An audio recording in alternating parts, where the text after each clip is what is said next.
Bonjour à tous, 81e épisode du podcast Comptoir IA. On est le jeudi 20 juin 2024 et j'ai le plaisir de recevoir Eric Hazan, senior partner de McKinsey, membre du McKinsey Global Institute. Je suis ravi de recevoir Eric avant les vacances, avant la folie des JO, pour pouvoir parler de l'impact de l'IA générative sur le travail. Sujet dont je voulais parler depuis très longtemps. On avait très peu de billes. La dernière étude auquel on se réfère en permanence dans les formations, les conférences, c'est la fameuse étude de Goldman Sachs avec, une suppression potentielle de 300 millions d'emplois. À chaque fois, on parle de ça, c'est un petit peu fourre-tout. C'était, 300 millions d'emplois, peut-être, 18 ou 20 des emplois mondiaux. Je suis très content qu'avec Eric, on puisse essayer d'y voir un petit peu plus clair, à tête reposée, un an et demi après, et pouvoir faire ce bilan. Donc bonjour Eric, bienvenue, merci beaucoup d'être avec nous. Et donc tu as sorti avec McKinsey un rapport sur l'impact de l'IA sur le travail. Absolument, merci Nicolas et ravi de participer à ton podcast. Je suis un grand fan. Écoute, oui, on a sorti cette étude il y a un petit peu moins d'un mois. Et on avait déjà sorti depuis 2017, on analyse l'impact de l'IA sur l'économie et la société. Donc on a analysé plusieurs études et on a sorti une première étude il y a un an et quelques qui s'appelait Economic Potential of Generative AI, le potentiel économique de l'IA générative, qui faisait un peu un rafraîchissement de tout ce qu'on avait écrit 5 ans avant sur l'IA. Et puis on a sorti une étude spécifique sur l'impact sur le travail, à l'occasion du Vivatech il y a quelques semaines. Mmh.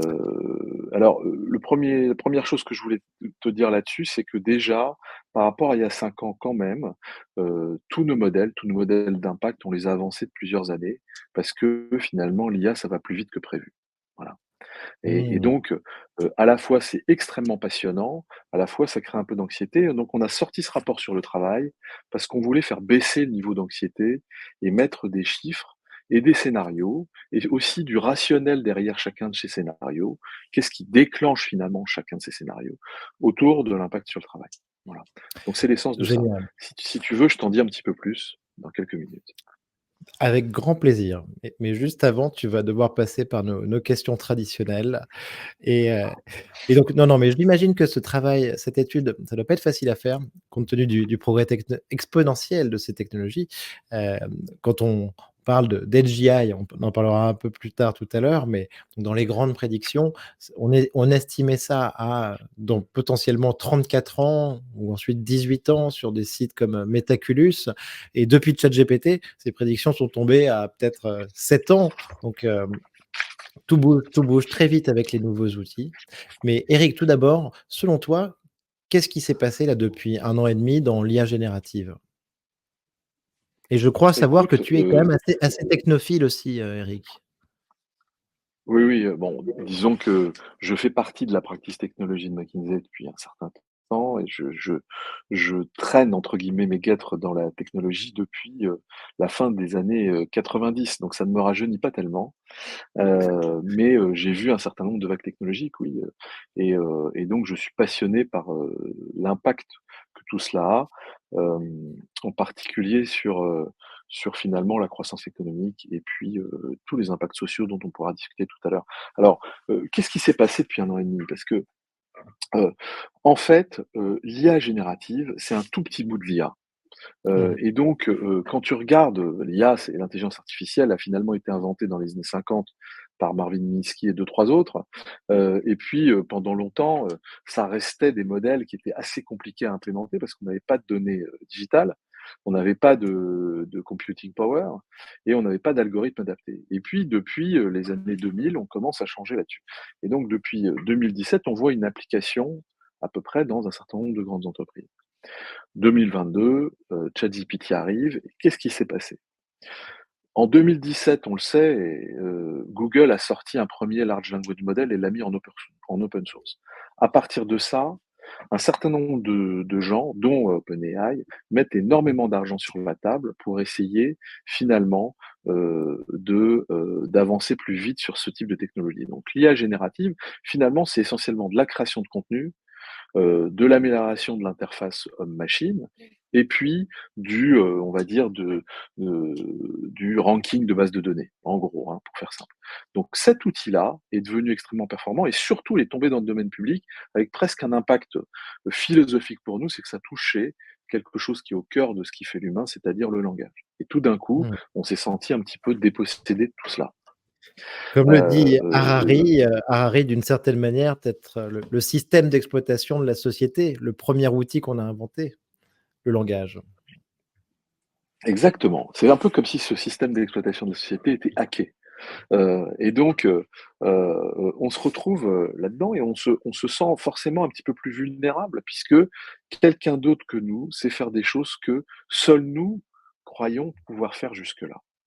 Donc qu'est-ce qui s'est passé concrètement? Bon, d'abord, dans les 5-7 dernières années, beaucoup d'argent déversé sur cette partie de l'IA, c'est-à-dire l'IA générative et forcément une avance plus rapide avec des impacts très importants. Ensuite, l'explosion du nombre de LLM financés au niveau mondial.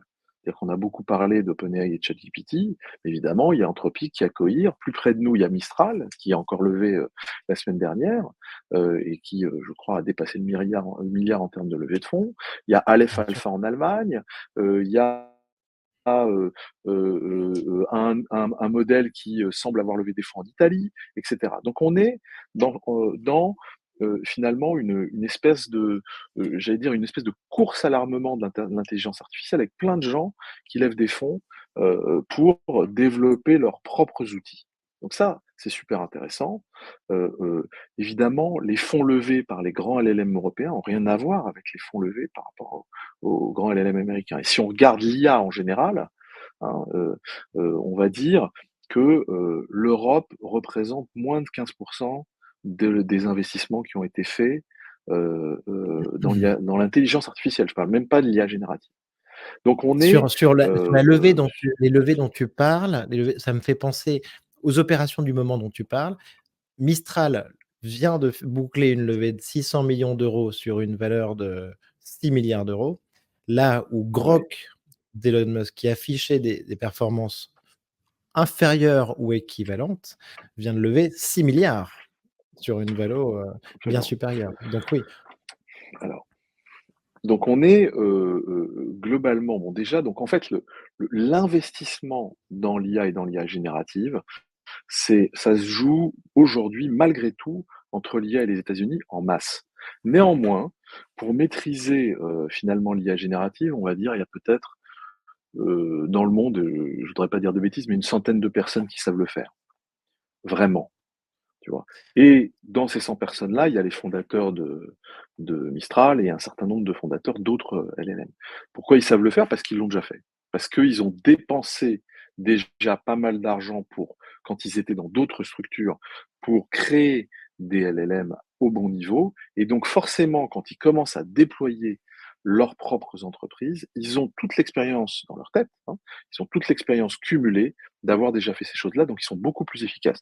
Donc avec les quelques centaines de millions qu'ils ont levés au départ, des gens comme Mistral, ils ont été capables d'atteindre des niveaux de performance, de vitesse, de performance de calcul, qui sont très similaires à celles des grands LLM dont on avait entendu parler. Donc mmh, voilà ce qui s'est passé.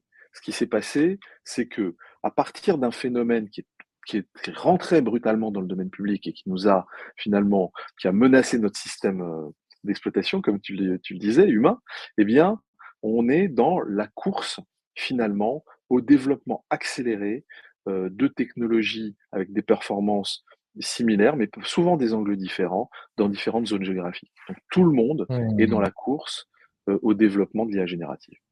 Ça, c'est formidable et assez motivant. Formidable, formidable, passionnant.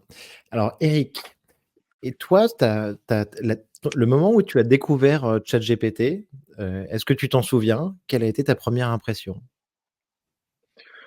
Écoute, moi, j'avais, on m'avait déjà parlé d'un certain nombre de développements, j'avais déjà vu des choses fonctionner. Par exemple, j'avais vu, fonctionner des outils qui sont maintenant en standard dans ChatGPT, qui peuvent, traduire des programmes d'un langage à un autre. Hein, je parle pas D'accord, du langage d'accord. naturel, mais des langages de programmation. Donc tous ces trucs-là, je savais que ça c'était en train de bouillir quelque part. Mais comme tout le monde, j'étais surpris par la facilité, la puissance de d'utilisation. Alors ensuite, c'est aussi très rassurant parce que quand tu produis quelque chose avec l'IA générative, quand tu es un expert du sujet ou du secteur, forcément, tu t'aperçois que c'est insuffisant par rapport aux choses que toi tu ferais, même avec, l'acuité itérative que ça a, aux choses que toi tu ferais, seul sur un sujet que tu connais très bien. OK. Mais Mmh. alors, forcément, ça te fait gagner un temps phénoménal et donc, c'est justement ça qu'on a traduit dans notre rapport. Quel est l'impact sur la productivité? Quel est l'impact sur la croissance de la productivité? Et donc finalement, quel est l'impact sur le travail que nous menons chaque jour en fonction de ce qu'on fait? Très bien, ça va être passionnant. Dernière question avant de passer à cet impact. L'outil d'IA générative que tu utilises le plus dans ton quotidien et est-ce que tu as un petit usage, une petite technique, un petit tip à nous révéler? Écoute, moi, j'avoue que l'outil que j'utilise le plus, parce que c'est un outil de travail, c'est l'outil de McKinsey. Parce qu'on a Mmh. on a développé notre propre outil qui s'appelle Lily, OK, comme le nom de la première mathématicienne qui a rejoint McKinsey dans les années 50. Voilà. Et cet outil, en fait, est un outil qui travaille avec en sous-jacent 2 à 3 LLM du marché, hein. On n'a pas créé de OK. LLM. On les a en sous-jacent, mais on a créé une interface qui est une Mmh. interface propriétaire, qui ne dépose pas ces données, parce qu'il y a des couches de cybersécurité, ça ne dépose pas ces données sur Mmh. les LLM que nous utilisons. Et donc, on est dans un univers cyber sécurisé et on met dans notre interface les 135 bases de données de McKinsey. Donc, je suis capable de faire un petit mémo très rapidement sur le marché de la cosmétique en Thaïlande ou sur celui de la chimie en Amérique latine. Voilà, donc Sympa. c'est très utile, et on est en train de travailler, pour le rendre, je dirais transférable, vers, tout ce qui est, comment dire? PowerPoint et cetera, pour pouvoir faire des présentations le plus vite Ah, possible. c'est la Heu, question que j'allais te ah poser. oui, Est-ce que ouais. Lily te sort un PowerPoint? Exactement. Alors, il me sort Ouais, pas ouais, encore des très bons PowerPoint. Il me sort des petites choses, tu vois? Il peut me faire slide par slide, tu vois? Je peux ouais. me faire fais-moi un histogramme qui fait ça, ça, ça, Mmh. avec ça, avec telle source. Il peut me faire ça, donc ça va déjà plus vite. Mais ce qu'on va pouvoir faire est vraiment de générer des présentations. Et en plus, Lily nous sort les sources, puisque ce sont des sources propriétaires. Donc encore une fois, les 135 bases de données de Mac. Et donc, finalement, c'est pas mal, mais je dirais même dans quelques semaines, il nous sortira des présentations. On a mis 11 Sympa. semaines à faire la première interface. Notre Mmh. première équipe faisait une vingtaine de personnes. Maintenant, on a 165 personnes qui travaillent là-dessus. Mmh. Chez nous, hein, pour nous. Et donc, ça nous sort, pas mal de choses. Alors c'est pas Donc complètement c'est parfait, un mais gros RAG, c'est un beau RAG avec, plusieurs LLM en dessous, c'est ça? D'accord. c'est ça, Excellent. c'est ça. Mmh. Voilà. Ah génial, je ne savais pas que vous aviez cette solution. Écoute, c'est Ouais. génial. Donc c'est ça que j'utilise le plus. Voilà. Ensuite, écoute, moi, j'avoue que, je suis abonné à ChatGPT à titre personnel, Mmh. je regarde un petit peu tout ce qui se fait et tout est intéressant. Bien Heu, sûr, bien sûr. voilà.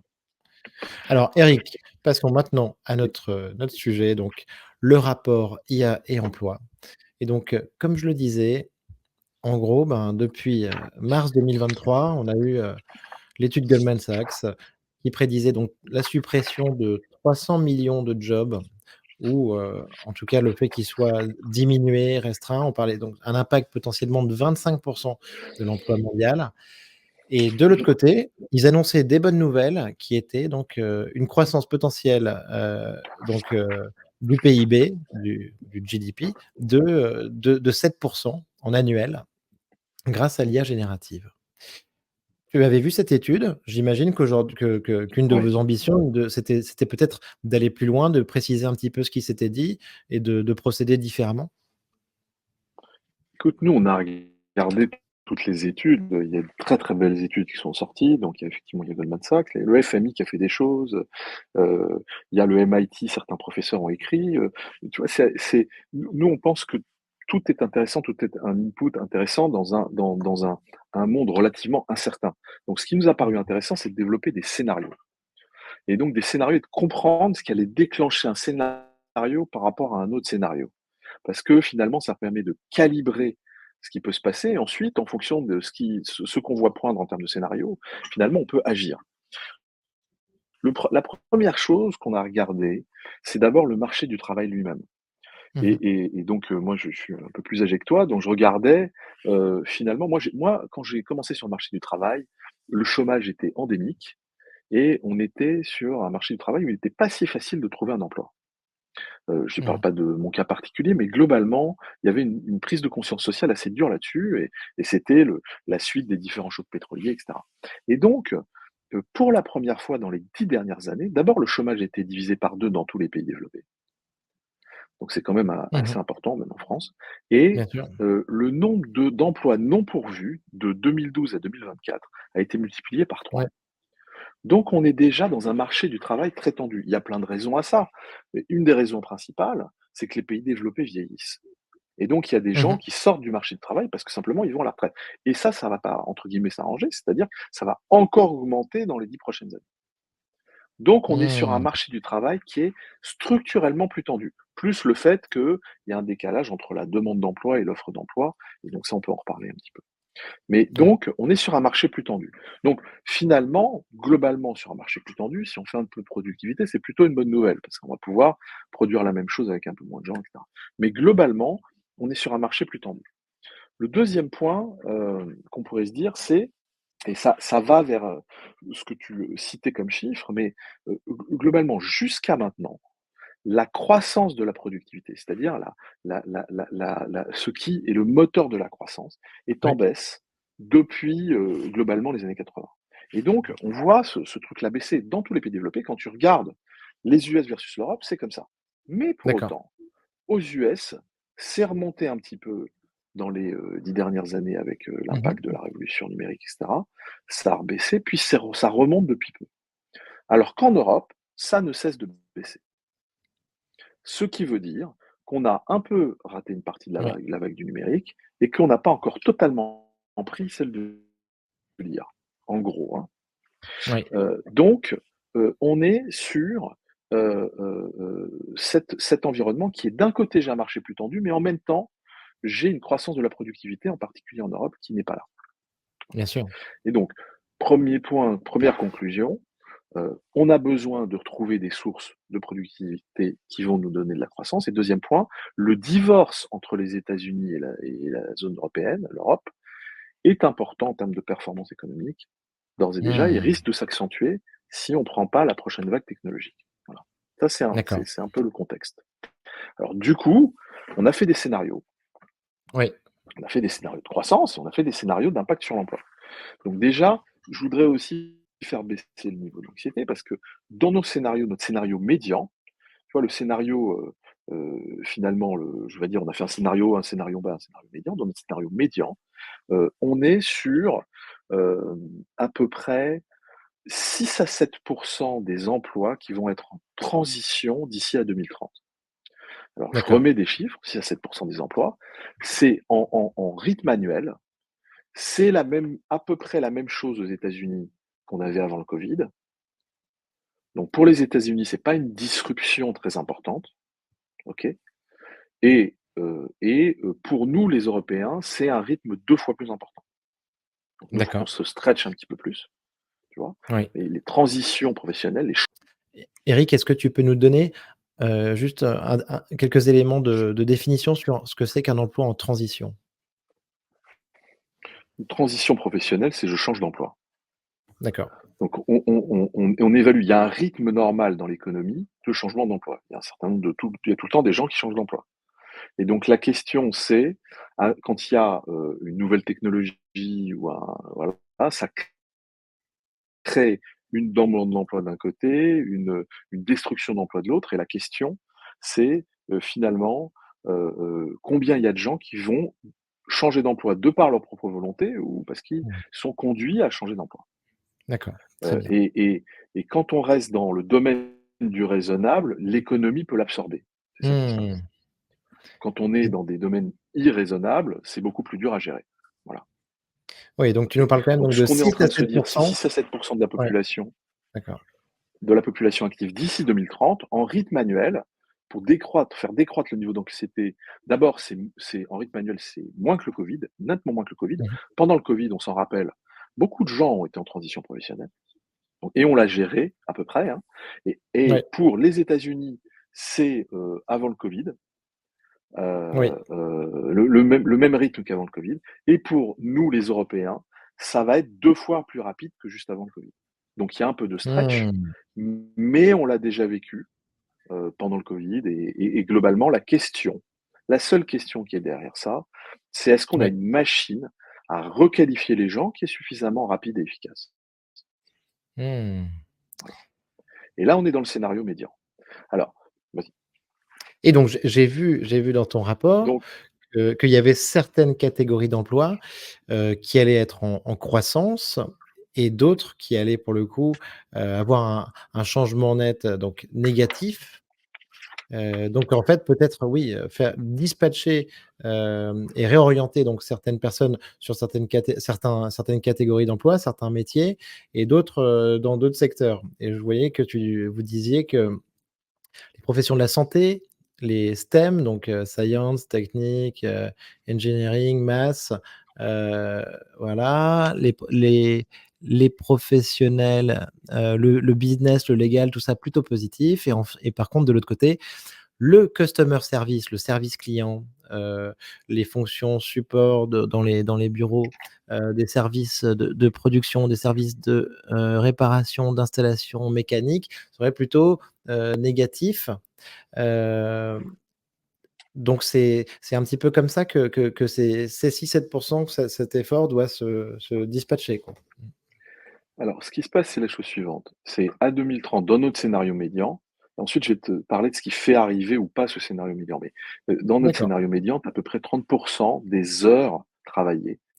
On parle d'heures, on parle pas de job individuellement, qui sont automatisées potentiellement. OK?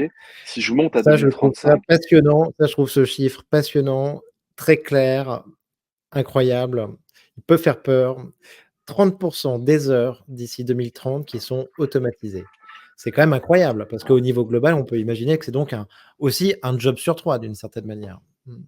alors, certes, mais en fait, ce qui se passe, c'est que c'est pas comme ça que ça se passe. C'est-à-dire que toi, dans ton travail, il y a, peut-être, 10-20 ou 30 ou même peut-être 40 qui sont automatisés en fonction de ce que tu occupes comme job et il y a d'autres gens pour lesquels c'est 5 et d'autres pour lesquels c'est plus. Donc tu vois? Donc c'est réparti dans la population active d'une manière qui est pas du tout égale. Et c'est pour ça qu'on a regardé les heures travaillées. Alors, je veux dire, on ajoute peut-être un peu des choux et des carottes, mais en gros, ça fait une grosse masse d'heures qui va être automatisée. Et la question, c'est justement où ça va se passer. OK? Ouais. Par ailleurs, si tu veux avoir encore plus peur, si tu continues la courbe, en 2035, tu es à 45. Tu vois? Ouais. Donc, on est quand même d'un côté, sur quelque chose qui est important, significatif, mais encore une fois, c'est le scénario médian. Et Mmh. donc la question, c'est qu'est-ce qu'on doit croire pour que ce scénario arrive? Tu vois? Ouais.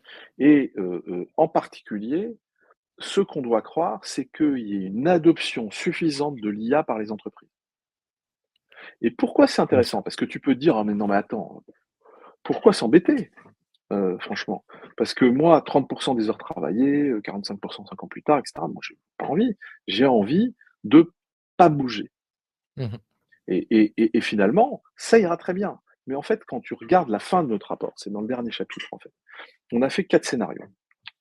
On Ouais. a fait un scénario, on a un axe qui est: «Je ne déploie pas l'IA» ou «Je résiste au déploiement de l'IA» et de l'autre côté de cet axe, tu as au contraire: «Je déploie proactivement». OK?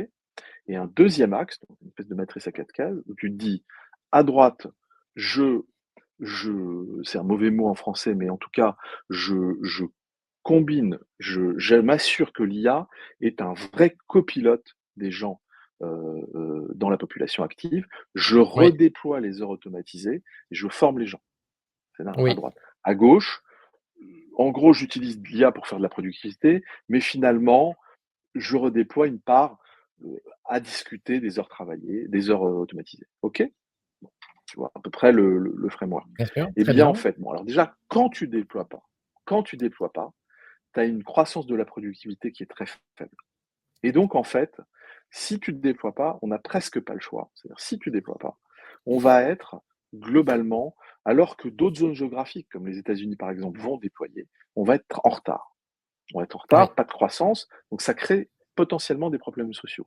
Évidemment, quand tu vas à gauche et que tu utilises ta productivité et que tu requalifies pas les gens et que tu n'augmentes pas au sens anglais du terme, c'est-à-dire que tu ne mets pas à côté d'eux un copilote pour les aider, etc., là aussi, tu vas te retrouver avec des problèmes sociaux. En revanche, si tu formes les gens et que tu déploies l'IA, c'est là que tu as le maximum de croissance de productivité.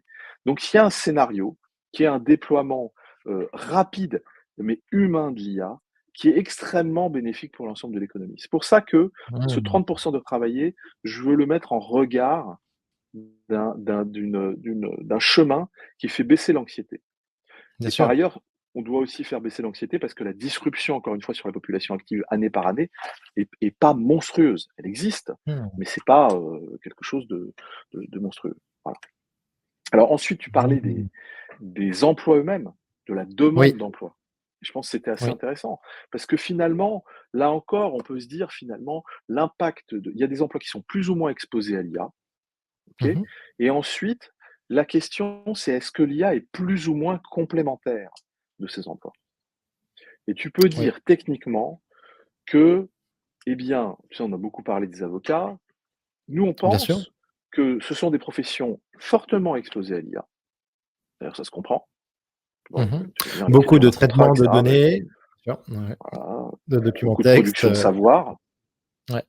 tu vois? Hein, tout ce qu'on appelait les knowledge workers sont quand même parmi les professions les plus exposées. Mais on pense que c'est très complémentaire. C'est-à-dire que Mmh, tout ce qu'on voit dans les études qui sont menées dans les grandes universités américaines, c'est que pour les travailleurs du savoir, en français, knowledge workers, l'IA améliore la qualité de ce que tu fais et améliore la rapidité de ce que tu fais. oui, J'essaie de te donner un exemple, voilà, on va prendre un assistant juridique. C'est-à-dire qu'en fait, c'est oui, des gens qui travaillent pour les avocats pour faire des recherches. On s'est aperçu qu'aux États-Unis, la demande des assistants juridiques était en baisse pour les gens qui maîtrisaient pas l'IA et en croissance exponentielle pour les gens qui la maîtrisent. Et donc, on a essayé de regarder. Et ce qui se passe, c'est que euh, les gens qui font des recherches pour les avocats, grâce à l'IA, oui. ils font beaucoup plus rapidement leurs recherches. Ils produisent des choses beaucoup plus pointues. Et donc, l'avocat en question, il reçoit un truc, d'ailleurs pré-mâché, etc. Et il se dit, bah, c'est super. En fait, ça génère 50 questions de plus. Ouais, Et donc, en fait, la demande interne augmente. Et donc, les gens produisent quelque chose de meilleure qualité plus vite parce qu'ils demandent de plus en plus de choses, c'est plus pointu, c'est mieux, etc. Et puis, comme ça arrive très vite, ils corrigent, ils redemandent. Tu vois ce que je veux dire? Il y a quelque chose autour de ça qui est qu'il y a la possibilité dans bien des métiers d'avoir une IA qui est complémentaire de ta performance. Et d'ailleurs, et je vais te et citer une autre profession qui est plus qui exposée permettrait évidemment. donc de créer plus quoi. Créer plus en fait, créer de plus en plus Oui, de, on créera de plus en tu plus de crées plus et code plus vite. pour les avocats dont tu parles, plus et plus vite et donc il y a plus de demandes. J'en parle souvent ici, c'est un peu le paradoxe de Jevons, c'est on crée plus et la demande continue à progresser, C'est ouais, le tout à fait. paradoxe de Jevons. C'est Mmh. exactement le paradoxe de Jevons. Donc Mmh. c'est exactement ça. Alors, Mais tu mais l'as il y bien a des expliqué sur professions qui l'exemple des sont avocats parce qu'il est pas facile à saisir ce paradoxe, en fait. Mais sur l'exemple des ouais, avocats, il est très parlant parce qu'en effet, si tu gagnes du temps comme ça, que tu as beaucoup plus de retours, tu peux avoir beaucoup plus de demandes, beaucoup plus de points à soulever. Oui, en effet, je vois bien. Mmh. tu produis plus. Ouais. Mmh. Et finalement, tu vois, il y a quand même des professions qui sont plus exposées et pour lesquelles l'IA est moins complémentaire. Tu vois, par exemple, Ouais, les gens qui travaillent dans les services clients, des choses comme ça. bien Je peux te sûr. dire, il y a une partie des Mmh. tâches qui vont être automatisées. Donc là, il y a 2 choses. D'abord, il y a 2 étapes potentielles. Il y a une première étape où, et ça c'est le test de ce fameux économiste qui est excellent sur l'IA, qui s'appelle Eric Brynjolfsson, dont tu as dû déjà pas mal entendu parler. Donc Eric Brynjolfsson qui était au MIT, et avec Andrew McAfee est parti à Stanford. Il a créé un lab Mmh. d'IA à Stanford et il a fait une étude, qui est sortie il y a un peu moins d'un an, dans un call center sur la côte ouest. Oui. Et il s'est aperçu qu'en mettant un copilote auprès de l'ensemble, des téléconseillers de ce call center, en fait, tous les téléconseillers montaient au niveau des meilleurs téléconseillers. Parce qu'ils avaient un Mmh. copilote qui leur donnait des conseils. OK? Donc ça, je te dis, bon, c'est très exposé, mais ça marche pas mal. Alors ensuite, à moyen terme, on peut imaginer qu'une IA sophistiquée puisse remplacer un certain nombre de tâches. Et là, la question du reskilling ou de la requalification, de la montée en compétences, de l'évolution vers des rôles de management, c'est là que ça devient extrêmement important et intéressant. Voilà. Mmh. Oui, écoute, ça, c'est super intéressant, mais donc et oui, et donc on voit très bien sur le service client une progression. Je pense qu'on peut imaginer que l'IA va permettre à tout le monde de progresser. Après, c'est sûr qu'un opérateur de service client qui utilise l'IA va certainement traiter donc beaucoup plus de cas et de tickets, qu'un opérateur non équipé. Donc je vois bien là-dessus. Tu disais qu'il y avait une étude donc qui a fait parler beaucoup, une étude, heu donc du BCG et de Ethan Mollick aussi, donc sur, donc l'IA qui permettait aussi de faire les tâches pour les consultants 25 plus rapidement, 40 de meilleure qualité, avec l'IA ou sans l'IA. Et cette étude nous disait aussi que potentiellement l'IA pourrait être un peu le grand égalisateur du 21e siècle, dans le sens où les moins performants progressaient plus vite avec l'IA, avec, ChatGPT, que les plus performants.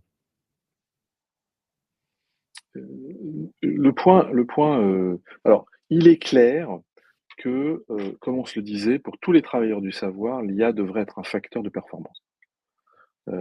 Encore une fois, plus de vitesse, plus de performance, d'acuité. Mmh. Pour autant, il y a tout un tas de choses qu'on n'enlève pas à l'humain. Et je pense que l'esprit critique est quelque chose qui fait une différence extrêmement forte. Et d'ailleurs, on le voit, d'ailleurs, tu le vois naturellement quand tu produis un texte qui parle d'IA, en fait, la capacité à le critiquer, à l'améliorer, c'est ça qui fait la différence. Donc, il y a une Mmh. forme de nivellement par le haut, je pense que c'est clair. On va déplacer un certain nombre de tâches qui étaient peu sophistiquées vers de l'IA et du coup, nous, les consultants, les travailleurs du savoir, et cetera, on va se déplacer vers des tâches de plus en plus sophistiquées. C'est là-dessus que se fera la différence. Comme, finalement, on travaillait sans ordinateur avant et on travaillait sans calculatrice, ben, tout ça, ça va être des tâches qui vont être plus basiques. En revanche, ça nous demande à chacun la flexibilité, la vivacité de monter en compétence sur chacun de nos métiers. C'est pour ça qu'on croit au reskilling, qu'on croit à la Mmh. requalification. Parce qu'en fait, il faut accompagner le mouvement. C'est comme ça que les gens vont finalement monter en compétence et en sophistication sur chacun de leurs métiers. D'accord, d'accord. Parce que c'est sûr que si on fait, la chacun d'entre nous, que ce soit toi ou que ce soit moi, la liste, de nos tâches quotidiennes, heu et heu et je me défie n'importe qui, hein, dans l'audience, si vraiment, on prend tâche par tâche, il y a en étant très sincère sur ce que peut faire ChatGPT, il y a une grande partie qui peut être faite par l'IA générative dès aujourd'hui. Sur, des comptes rendus, des emails, Bien sûr. on peut arriver quand même à très rapidement à quelques dizaines de à des niveaux au-delà de 10 20 30 hein. Oui, tu sais, dans l'étude qu'on a sortie pour le coup l'an dernier, on a fait Mmh. une étude théorique de toutes les tâches. On a pris 2000 jobs dans une économie développée. On a désagrégé ça dans toutes les tâches et même dans les compétences et on s'est aperçu que, en théorie, 70 des tâches d'une économie Ah oui, développée peuvent être automatisées à plus de 50. Donc je répète, ouais. 70 des tâches automatisées à plus de 50. Mmh. Donc en fait, théoriquement, entre guillemets, «the sky is the limit», tu vois? C'est pas tout à Bien fait sûr. vrai, mais tu vois, il y a quand même beaucoup de choses. Néanmoins, Il y a plein de choses qui limitent la diffusion de cette productivité dans l'économie. C'est pour ça qu'il y a Oui, plusieurs scénarios. C'est pour ça que nous aussi, on fait un scénario assez lent en termes de décollage, un scénario médian qui est celui qu'on travaille le plus, et puis un scénario. Parce que, en fait, quand on parle de tâches, on parle de bouts d'emploi, et qu'ensuite, il suffit pas seulement d'avoir des bouts d'emploi qui sont automatisés, il faut que la technologie soit diffusée. Donc il y a une vitesse de formation et de qualification et de requalification.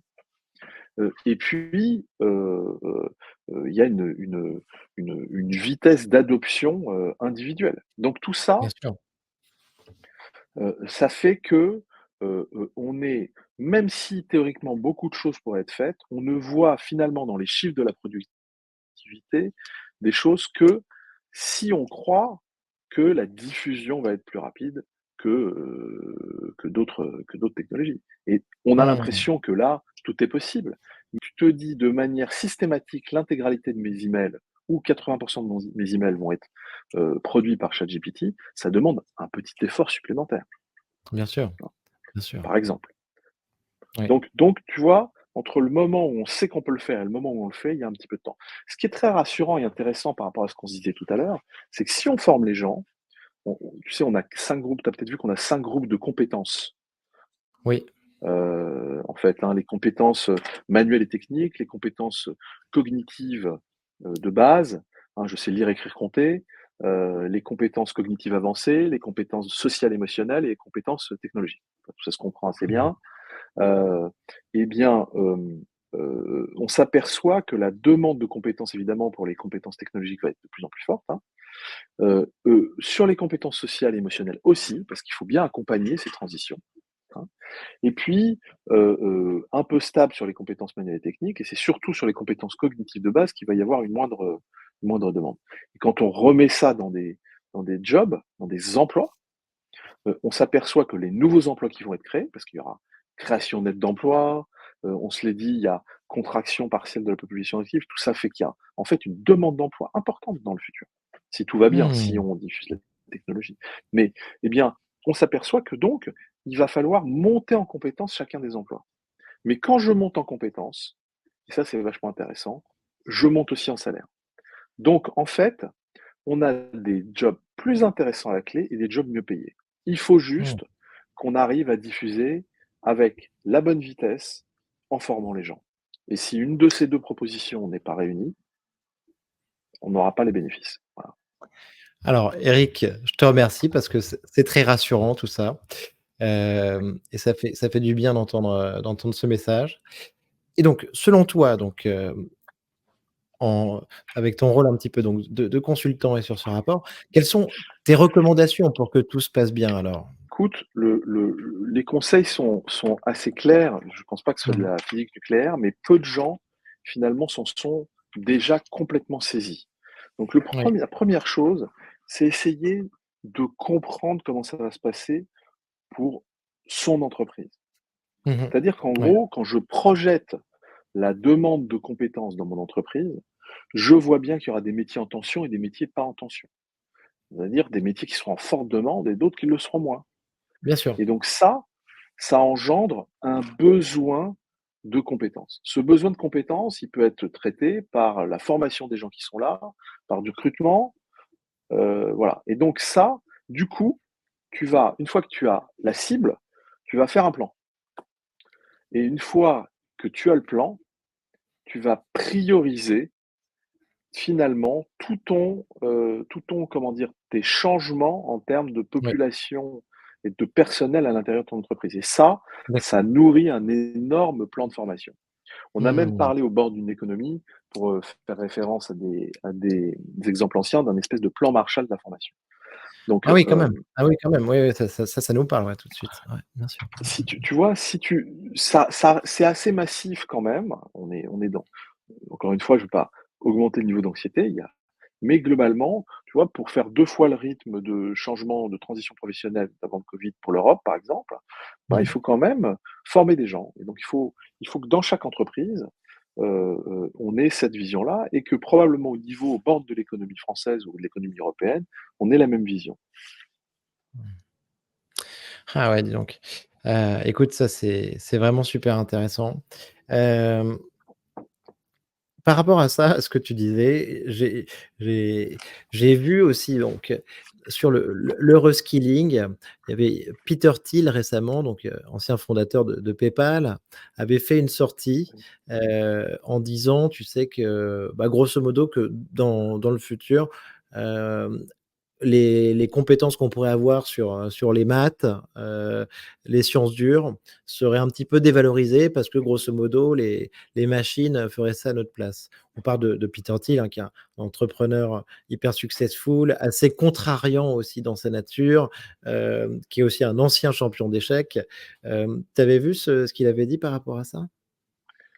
Alors j'ai vu ça, mais si tu veux, moi encore une fois, je suis pas en désaccord avec ça. C'est-à-dire qu'en fait, ça si tu veux, c'est pas parce que tu as une calculatrice que tu apprends pas les 4 opérations à l'école.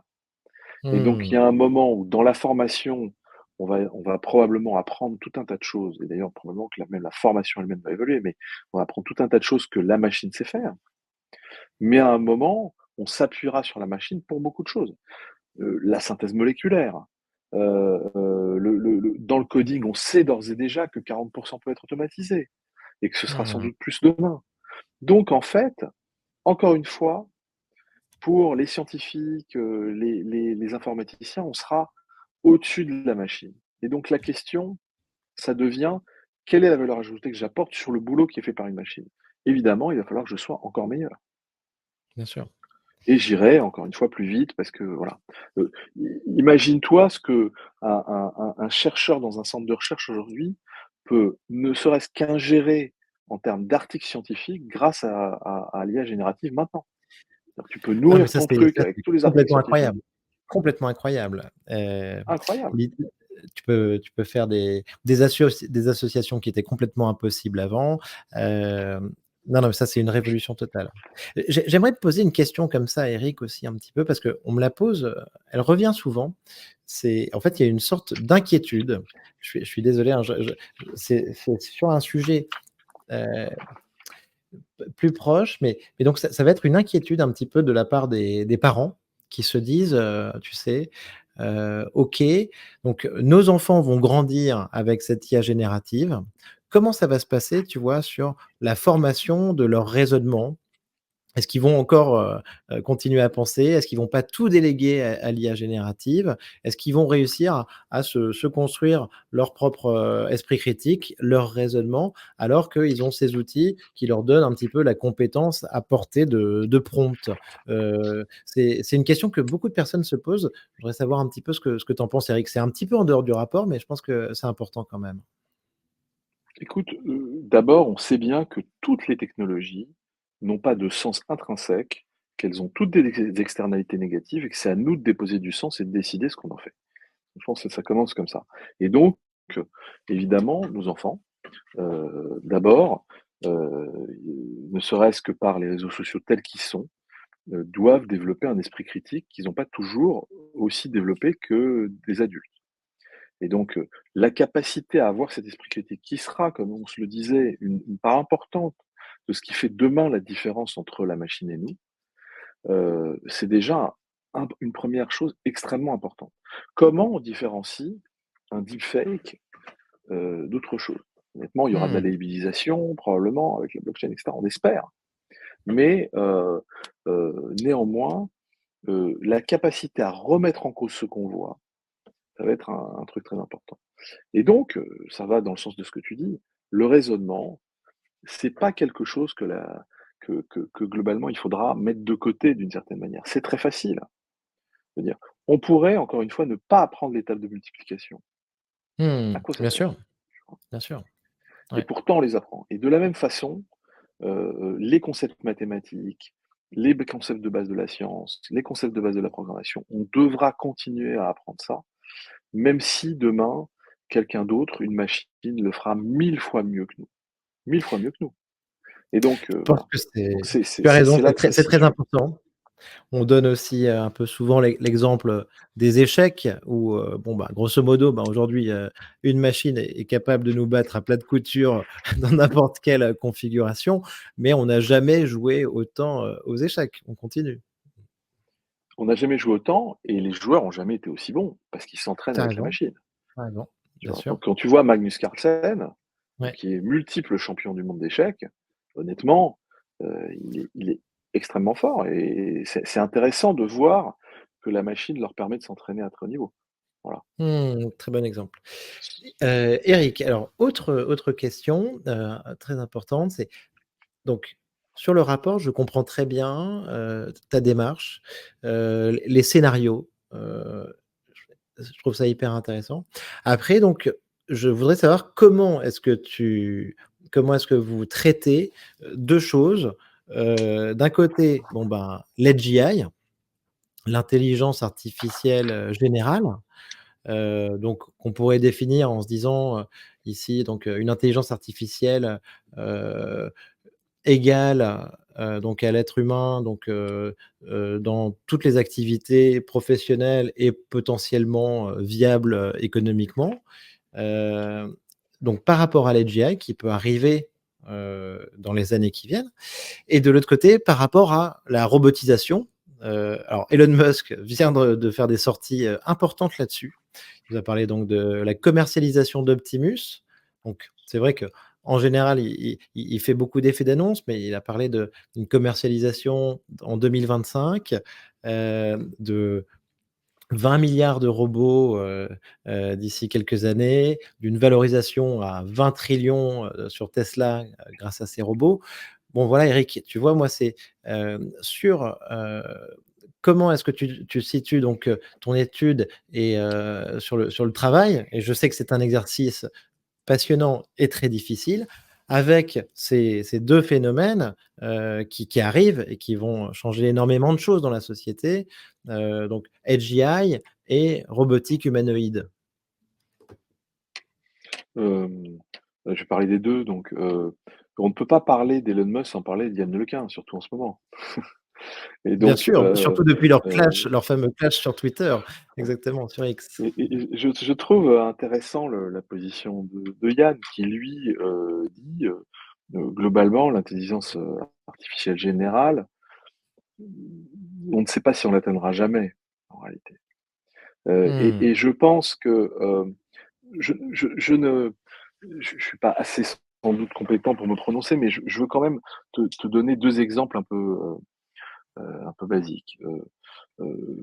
Dans la computer, vision, la reconnaissance visuelle, on sait bien que pendant longtemps les algorithmes, d'intelligence artificielle reconnaissaient un chat dans 80-85 des cas. OK? Tu montres une photo de chat, pof, pof, pof, pof. Et nous, les humains, on reconnaît un chat dans 95 des cas. Et nous, aujourd'hui, on reconnaît toujours un chat dans 95 des cas. Mais les algorithmes reconnaissent le chat dans 98 ou 99 des cas. Donc, Mmh. Bien sûr. c'est mieux, c'est beaucoup mieux, tu vois? Moi, je suis d'accord que c'est beaucoup mieux.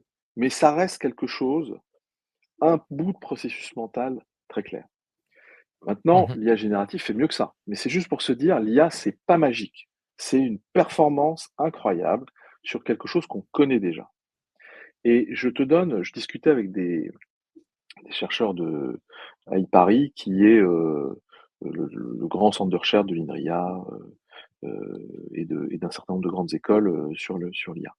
Et donc, il y en a un qui est passionnant et qui me parlait du travail qu'il fait sur la musique. Parce qu'on parle beaucoup du texte dans l'IA générative, mais il y a aussi beaucoup de choses qui sont sur le son, sur la musique, etc. Il ne t'a pas Bien échappé sûr. qu'il est facile aujourd'hui de faire, alors, le dernier tube des Beatles qui n'a jamais existé ou une chanson de variété, voilà, aussi bien, je dirais, que ferait, le chanteur encore vivant ou décédé depuis quelques décennies. Donc ça, c'est ce qui peut se faire et puis donc du coup, heu le professeur d'université avec lequel je discutais, hem, a essayé de faire ça avec la musique classique.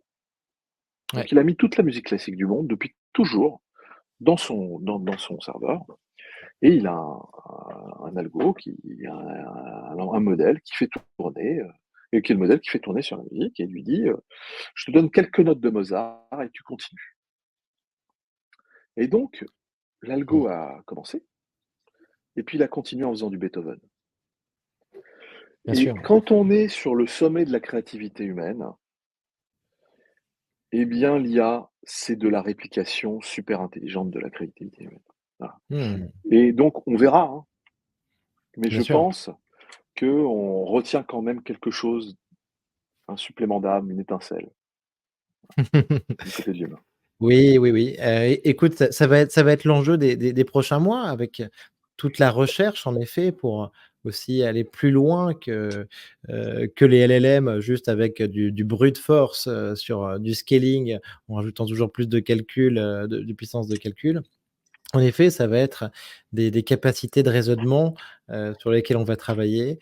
Je viens d'entendre une phrase que citait François Chollet, donc un chercheur de Google, heu, assez expérimenté, qui citait lui-même donc, Piaget qui disait, «L'intelligence, c'est ce que tu utilises quand tu sais pas quoi faire».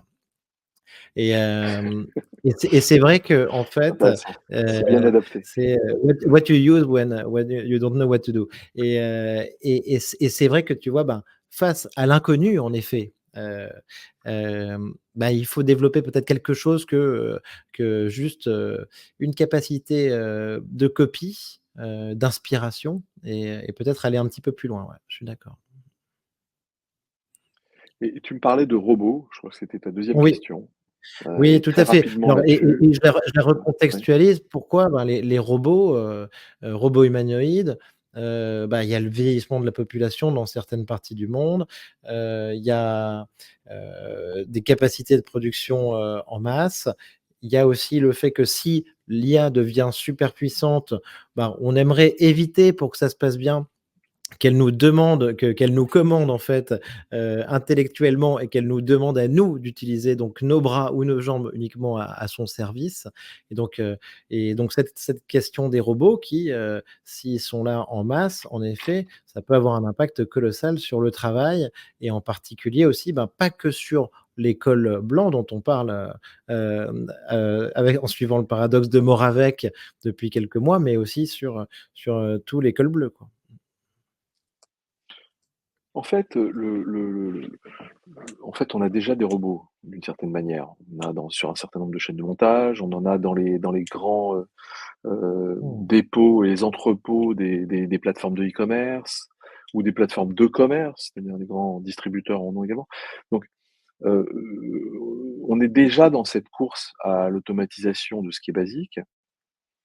Hem, J'aurais tendance à dire que, chaque nouvelle technologie est comme une cible mouvante. On s'adapte à une première technologie, on va devoir s'adapter à la suivante et c'est ce qui se passe depuis la fin des années 90 avec le digital.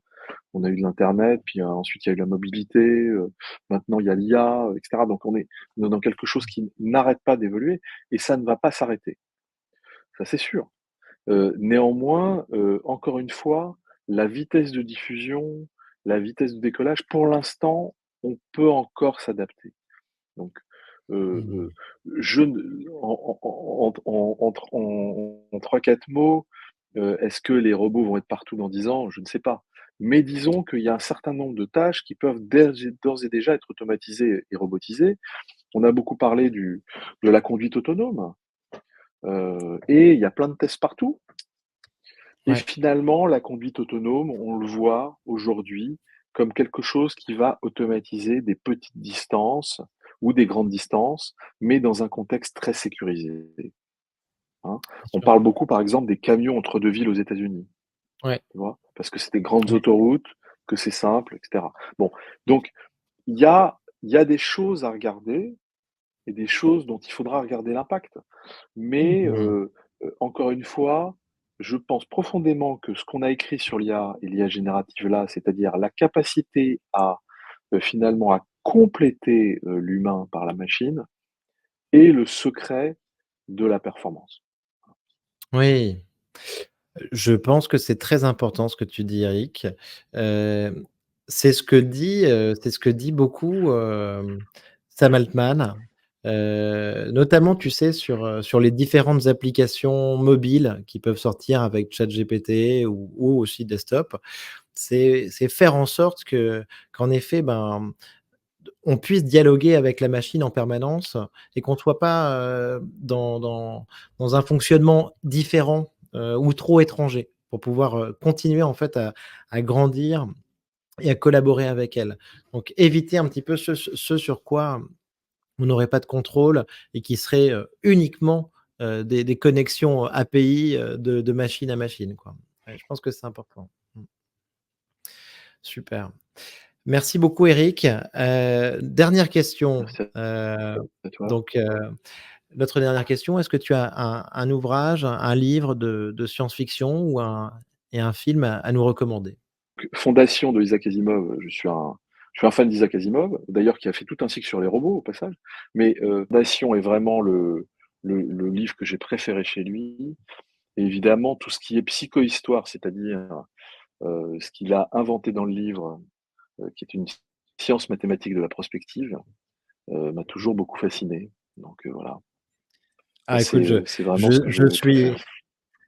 génial, je suis comme toi, moi, la psychohistoire, Harry Seldon, ce statisticien, incroyable qui prédit en effet la succession des empires et leur chute, comme ça sur des énormes quantités de données, c'est fascinant et d'une certaine manière, quand je regarde, tu vois, un LLM et c'est prédire le mot suivant et heu et tous ces calculs qui entrent en jeu pour les faire fonctionner, ça m'y fait penser un petit peu une fois de temps en temps.